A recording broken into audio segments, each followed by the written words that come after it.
नमस्कार, मेरा नाम ज्ञानेश्वर है और आपने देखना शुरू किया है लाइव सिटीज।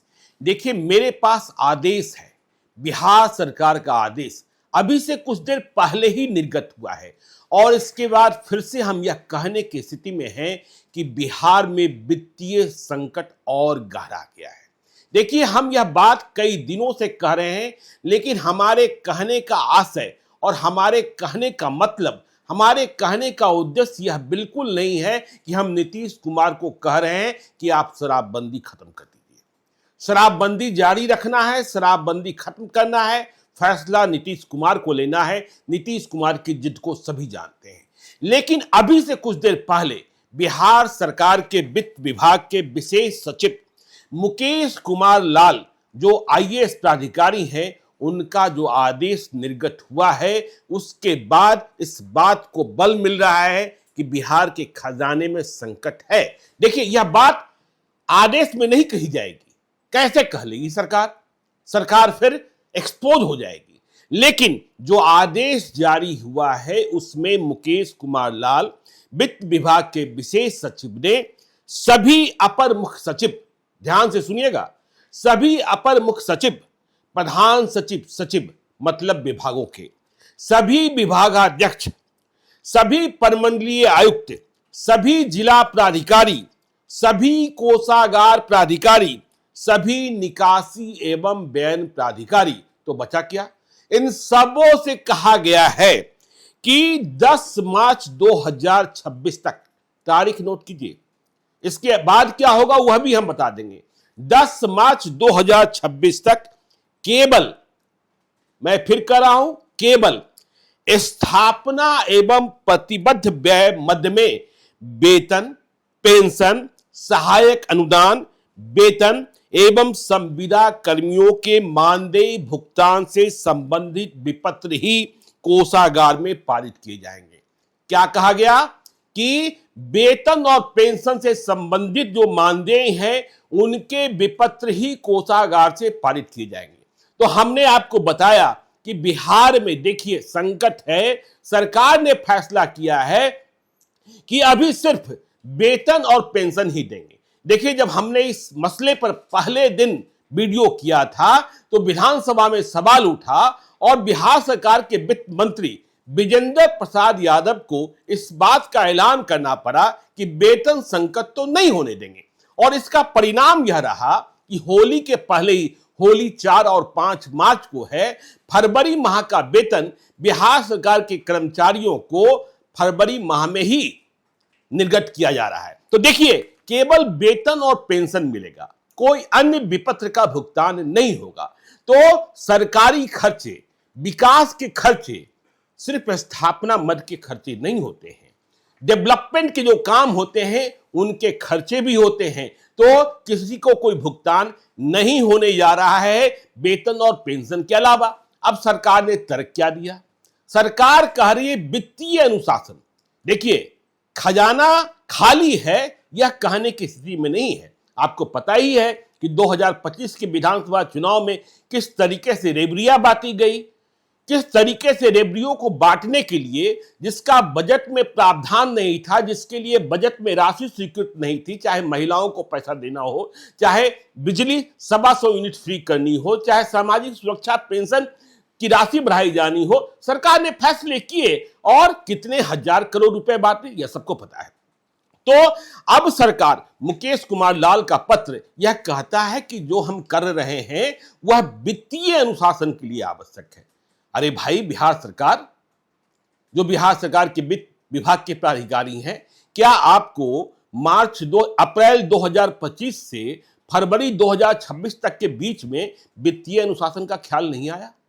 यह वित्तीय अनुशासन नहीं है, यह वित्तीय अनुशासनहीनता है। तो इस पत्र में क्या कहा गया? इस पत्र में कहा गया है जो सभी अपर मुख्य सचिव, प्रधान सचिव, सभी विभागाध्यक्ष, सभी प्रमंडलीय आयुक्त, सभी जिला प्राधिकारी, सभी कोषागार प्राधिकारी, सभी निकासी एवं व्यय प्राधिकारी को संबोधित है, कोई बचा नहीं है, कि वित्तीय वर्ष की समाप्ति के क्रम में अंतिम माह में कोषागारों में काफी संख्या में विपत्र प्रस्तुत किए जाते हैं। इस बात की जानकारी आपको थी? इसे कैसे रोकना है, इसे पहले भी आप फैसला कर सकते थे, जिनमें अद्यतन आकस्मिक विपत्र एवं स्कीम से संबंधित, देखिए हम कह रहे हैं डेवलपमेंटल स्कीम से संबंधित विपत्र के साथ साथ पूर्व के दावा से संबंधित बकाया विपत्र आदि भी सम्मिलित होते हैं।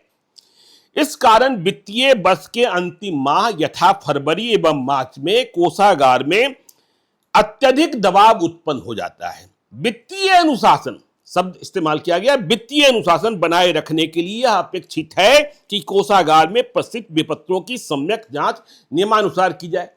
जिस वित्तीय अनुशासन की बात कर रहे हैं आप, सभी संबंधित प्राधिकारियों को या सरकारी कार्य से जुड़े सरकार की विकास योजनाओं को अंजाम देने वाले, क्रियान्वित करने वाली एजेंसियों को कह सकते थे कि आप क्वार्टरली, लेकिन स्थिति नहीं थी। आज वित्तीय अनुशासन आपको याद आ गया है, तो कहा यह गया कि बिहार कोषागार संहिता 2011 के नियम 176, 176 एवं 177 के अनुसार बजट में उपबंधित राशि की निकासी बेगत होने से बचाने के लिए नहीं की जानी चाहिए। मतलब पैसा लैप्स हो गया, इसके लिए राशि मत निकालिए। ठीक बात है, अच्छी बात है, अच्छी बात है, लेकिन विकास के काम का पैसा आप खर्च नहीं कर पा रहे हैं, यह भी आपकी कमजोरी है।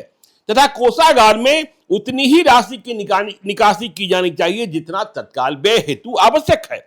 और कहा गया कि इसके संबंध में 6 फरवरी 2026 को आदेश निर्गत किया गया था, जिसका हवाला हमने आपको पहले वीडियो में, जिसमें हम बिहार में फाइनेंशियल क्राइसिस की बात किए थे, उसमें दिए थे।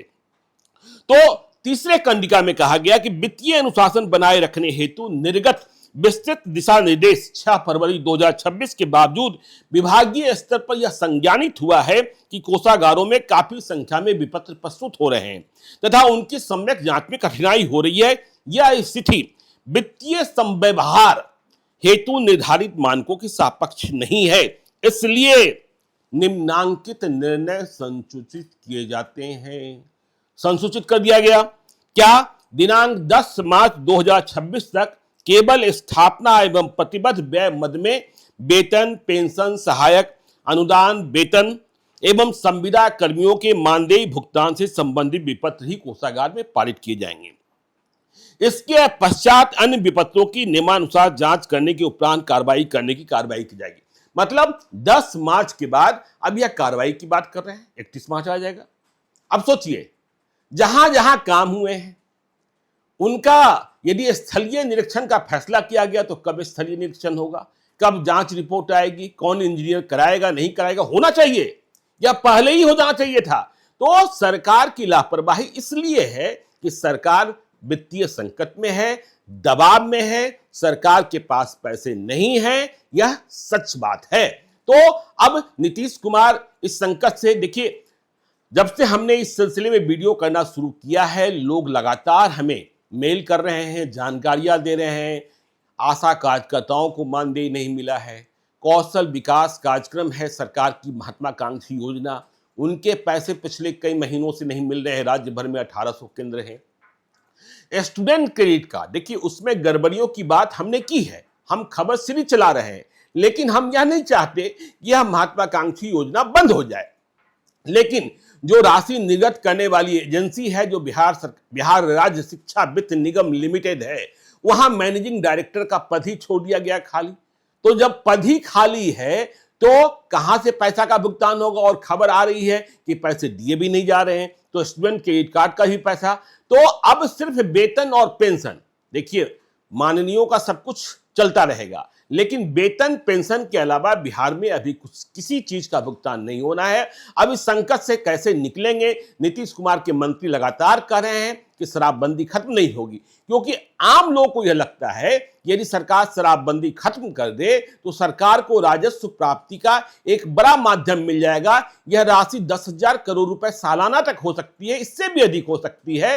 वैसे भी आपको पता है कि शराबबंदी का असली फायदा सिंडिकेट और माफिया उठा रहे हैं। जो नाजायज कमाई है वह सालाना 25,000 करोड़ रुपए तक पहुंच गई है। आज आपने देखा ही कि किस तरीके से दिल्ली में राउ रेवेन्यू कोर्ट ने दिल्ली के तत्कालीन मुख्यमंत्री अरविंद केजरीवाल को आबकारी मामले में बरी कर दिया। सीबीआई ने जांच की थी, जेल में रहना पड़ा था।